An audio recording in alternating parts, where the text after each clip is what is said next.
Hello students, welcome here. Students, आज की video में हम स्टडी कर रहे हैं ट्रांसफॉर्मेशन ऑफ सेंटेंसेस। ये टॉपिक क्लास 12th की इंग्लिश ग्रामर से रिलेटेड है और कॉम्पिटिटिव एग्जाम्स में भी आता है। ट्रांसफॉर्मेशन में सबसे पहले हमें ये समझना ज़रूरी है कि ट्रांसफॉर्मेशन शब्द का क्या अर्थ है। ट्रांसफॉर्मेशन कहा जाता है बदलाव करने के लिए, चेंज करने के लिए। ट्रांसफॉर्मेशन में बहुत सारे अलग अलग पर्टिकुलर टाइप्स हैं, जिसमें आज हम सबसे पहले स्टडी करेंगे रिमूविंग और इंसर्टिंग टू, जिसे शॉर्ट में रिमूव टू, ऐड टू भी कहा जाता है। रिमूविंग मीन्स हटाना, रिमूव टू वाक्य में टू शब्द लिखा होगा और हम इसे रिमूव करेंगे, हटाकर लिखेंगे। ऐसे ही इंसर्टिंग, इंसर्टिंग इसका विपरीत है। इंसर्टिंग का मतलब ऐड कर देना, जोड़ना। इसे दूसरे शब्दों में ऐड टू, इस टू शब्द को जोड़कर कैसे लिखें ये भी आएगा। तो एक्चुअल में ये दोनों जो चीज़ें हैं, इस एक्सरसाइज में हम इन दोनों को प्रैक्टिस करेंगे। आइए सबसे पहले हम रिमूव टू, रिमूविंग टू समझ लेते हैं ये कैसे होगा। रिमूव टू में दो प्रकार के वाक्य होते हैं। पहला वाक्य जब टू शब्द के बाद एडजेक्टिव हो। It is too cold today. आज बहुत ज़्यादा, इस टू का मीनिंग है बहुत, बहुत ज़्यादा ठंड है। तो it is too cold today, आज बहुत ज़्यादा ठंड है। इसमें टू शब्द के बाद ये एडजेक्टिव लिखा है कोल्ड, ठंड है आज। तो ये बन गया हमारा रिमूव टू करने के लिए पहला टाइप। एक तो इस प्रकार का सेंटेंस लिखा होगा, टू और उसके बाद एडजेक्टिव। जब टू प्लस एडजेक्टिव हो और उसके बाद फिर से एक और ये TO2 लिखा होगा और आगे कुछ कंटिन्यू होगी बात, एक इस प्रकार का टू होता है। She is too weak to walk. वह इतनी ज़्यादा कमज़ोर है, यानी कि बहुत ज़्यादा कमज़ोर है टू वॉक, चलने के लिए। तो इसका पूरा मीनिंग है इस वाक्य का कि वह इतनी वीक है कि चल नहीं सकती। इस वाक्य की जो भावनाएं हैं, इस बात का जो सेंस है वो ये है। तो अब आपके सामने ये दो प्रकार के सेंटेंस लिखे हैं। अब इन दोनों टाइप्स को हमें कैसे ट्रांसफॉर्म करना है, ट्रांसफॉर्मेशन कैसे करनी है, ये समझिएगा। फर्स्ट टाइप, जब वाक्य में केवल टू हो तो टू को हटाकर एक्सट्रीमली, ओवर या बियॉन्ड द प्रॉपर लिमिट लिखते हैं। ये पहले वाले टाइप का है, मैंने वही सेंटेंस यहाँ पर मेंशन किया है। It is too cold today. आज बहुत ज़्यादा ठंड है। तो हम इस टू शब्द को हटाकर कौन से शब्द यूज़ करेंगे ट्रांसफॉर्मेशन बनाने के लिए? एक्सट्रीमली, ओवर या फिर बियॉन्ड द प्रॉपर लिमिट। जब वाक्य में केवल एक ही ये TOO2 लिखा होगा, आगे और कोई बात नहीं लिखी होगी, तो हम इस टू शब्द को हटाकर इसकी जगह एक्सट्रीमली लिख सकते हैं, ओवर लिख सकते हैं या फिर लास्ट में बियॉन्ड द प्रॉपर लिमिट। इन सारी बातों का एक ही अर्थ है। It is extremely cold today. आज हद से ज़्यादा, बहुत ज़्यादा ठंड है। एक्सट्रीमली मीन्स हद से ज़्यादा। It is over cold. आज ओवर हो गई है कोल्ड, बहुत अति में हो गई है आज ठंड। It is cold beyond the proper limit. ठंड है अपनी लिमिट से, एक सही लिमिट से परे, यानी कि बहुत ज़्यादा एक लिमिट पार करके आज ठंड है। तो सारी बातें एक ही चीज़ बता रही हैं। अब है दूसरा टाइप रिमूव टू का। जब वाक्य में two plus adjective plus two, उसके आगे कोई और बात लिखी हो, तो टू को हटाकर सो लिखते हैं और फिर दूसरे वाले टू जिसमें सिंगल ओ आएगा, एक ओ आ रहा है, इस टू को हटाकर दैट लिखते हैं और फिर दोबारा से सब्जेक्ट लिखकर कैन नॉट या कुड नॉट का प्रयोग करते हुए वाक्य को पूरा करते हैं। जैसे she is too weak to walk. ये भी मैंने वही सेंटेंस लिया है जो अभी आपको एग्जाम्पल में बताया था। अब इस वाक्य में एक तो रिमूव टू करना है हमें, ये टू शब्द आ गया। उसके बाद एक और पूरी बात लिखी हुई है कि वह बहुत कमज़ोर है तो क्या नहीं कर सकती, चल नहीं सकती। जब ऐसा वाक्य आएगा तो आप इस टू को हटाकर सो शब्द लिखेंगे, तो ये बनेगा शी इज़ सो वीक, वह इतनी ज़्यादा कमज़ोर है। इस टू को हटाकर दैट लिखेंगे और फिर से सब्जेक्ट और सब्जेक्ट के साथ जो ये इज़ है, इज़ के अकॉर्डिंग कैन नॉट आएगा। लेकिन अगर यहाँ पर वॉज लिखा होगा, पास्ट टेंस होगा, तो हम यहाँ कैन की जगह कुड नॉट का प्रयोग करेंगे और हमें ये सारे शब्द अपने आप फिर से रिपीट करने होते हैं। टू हटाकर दैट, सब्जेक्ट, कैन या कुड और नॉट का प्रयोग करते हुए ये वर्ब दोबारा यहाँ आ जाएगी। शी इज़ सो वीक, वह इतनी कमज़ोर है। दैट की शी कैन नॉट वॉक, वह चल नहीं सकती है। रिमूविंग टू, अब हम जो दो टाइप के सेंटेंसेस सीख चुके हैं, जो हमने अभी अभी सीखा है, यहाँ उन सेंटेंसेस को प्रैक्टिस कर लेते हैं। जैसे अब पहला सेंटेंस है she is too proud to accept any help. इसमें दो सेंटेंसेस हैं, एक प्राउड तक और फिर इस टू से दूसरा वाक्य जुड़ा है। तो हम क्या करेंगे, इस टू की जगह लिखेंगे so. She is so proud that, इस टू को हटाकर दैट लिखा। दैट शी इज़ है तो हम यहाँ लिखेंगे can not accept any help. इस तरह से इसे पूरा करेंगे। तो आप याद रखिएगा कि जब दो सेंटेंसेस जुड़े हों, ये वाला टू भी आ रहा हो, तो इस TOO को हटाकर सो लिखना है। इस वाले टू को हटाकर दैट, सब्जेक्ट आएगा कैन नॉट और फिर एक्सेप्ट एनी हेल्प जो इसमें दिया गया था वही लिख देंगे। The child was too afraid to speak, इसमें भी दो वाक्य हैं।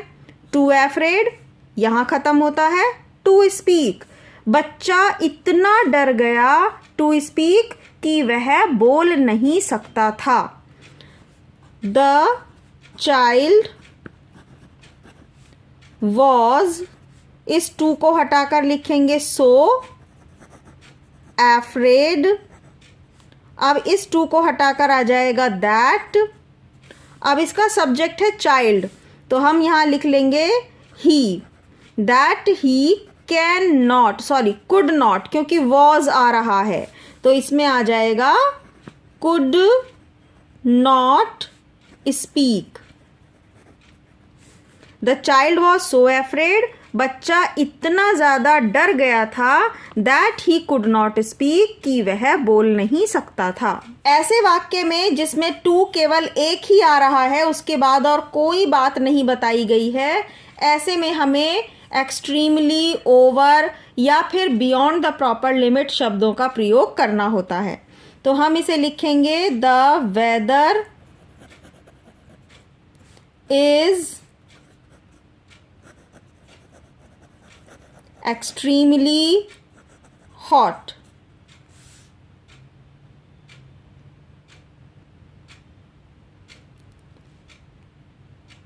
नेक्स्ट है the water was too cold for me to drink. इस वाक्य में एक और नई चीज आई है, इसे समझिएगा।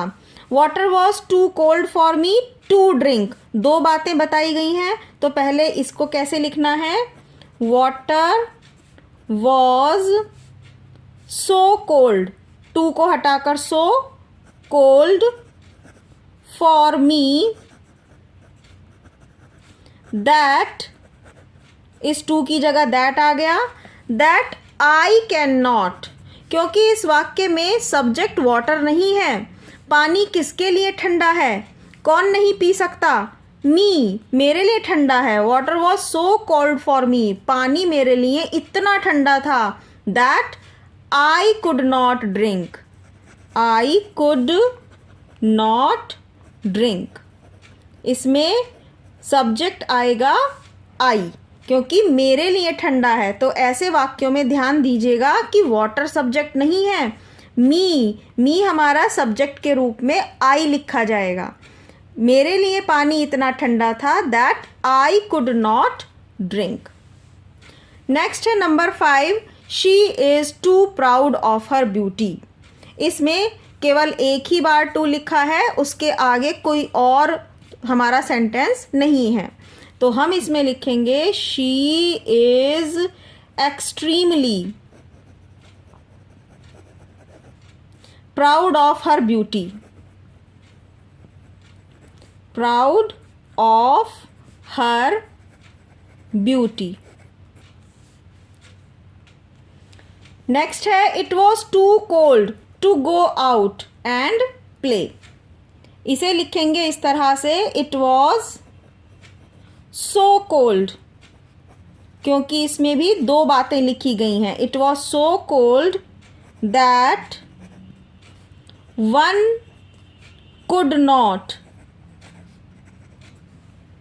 गो आउट टू प्ले। अब यहाँ पर इसमें हमने वन क्यों लिखा है? वन इसलिए लिखा है क्योंकि ये किसी एक सब्जेक्ट की बात नहीं कर रहे हैं, कोई एक पर्टिकुलर व्यक्ति नहीं है। वन का मतलब है कोई भी बाहर खेलने नहीं जा सकता था। नेक्स्ट सेंटेंस है the hill was too high for him to climb up. पहाड़ी बहुत ज़्यादा इतनी ऊंची थी फॉर हिम, उसके लिए। तो इस वाक्य में सब्जेक्ट है हिम, उसके लिए। टू क्लाइंब अप, चढ़ने में, जिसे वो चढ़ नहीं सकता था। अब इसे जब हम रिमूव टू करेंगे तो इस टू की जगह आ जाएगा so. The hill was so high for him, इस टू की जगह दैट। अब यहां जो सब्जेक्ट लिखेंगे वो हिम का सब्जेक्ट होगा, इट मीन्स ही लिखा जाएगा। कौन नहीं चढ़ सकता पहाड़ी? He. That he could not climb up.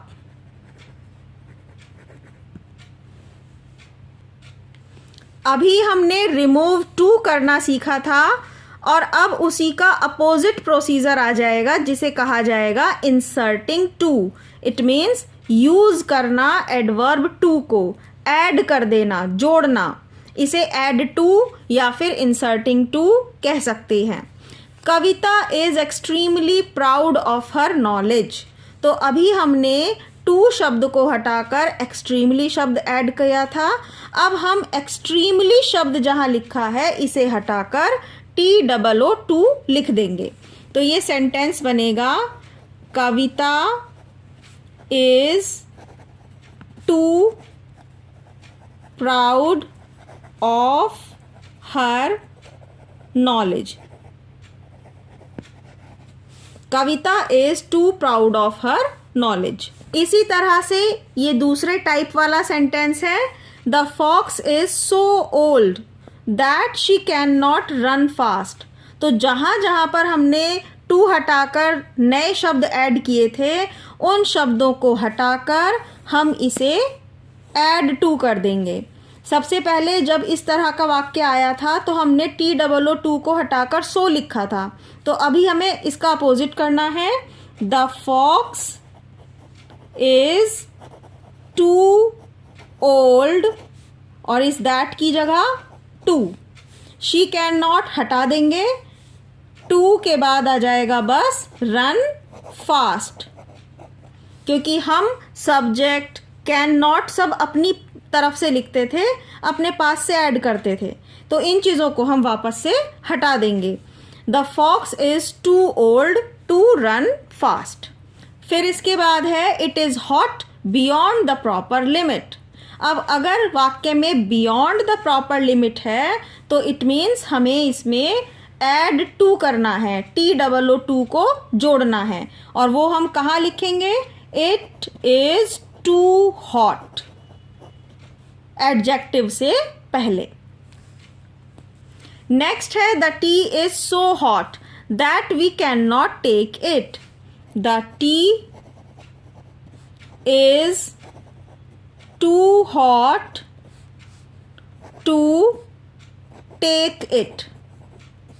इसमें हम वी हटा देंगे, कैन नॉट हटा देंगे, इस दैट की जगह टू आ जाएगा और सो की जगह TOO। The tea is too hot to take it. इस वीडियो का ये लास्ट सेंटेंस है। एंड स्टूडेंट्स, आई होप आपको ये वीडियो समझ में आई होगी, ये टॉपिक क्लियर हुआ होगा। तो प्लीज़ इस वीडियो को लाइक करना और चैनल को सब्सक्राइब करना नहीं भूलिएगा। लास्ट सेंटेंस हम इस तरह से लिखेंगे, द न्यूज़ इज, इस सो को हटाकर TOO, ये एक्स्ट्रा लिखा हुआ है। The news is too good to be true, ये सब हटा देंगे। इट कैन नॉट, ये सब्जेक्ट हम नहीं लिखेंगे, केवल ये दो शब्द आ जाएंगे, be true. The news is too good to be true. News इतनी अच्छी है कि ये सच्ची नहीं हो सकती, ये सच नहीं हो सकता। तो यहाँ ये फिनिश हुए हैं और मुझे उम्मीद है कि आपने इस वीडियो को लाइक कर दिया होगा और चैनल पर फर्स्ट टाइम है तो वीडियो को लाइक भी किया होगा, सब्सक्राइब भी किया होगा। Thank you so much. मिलते हैं नेक्स्ट वीडियो में।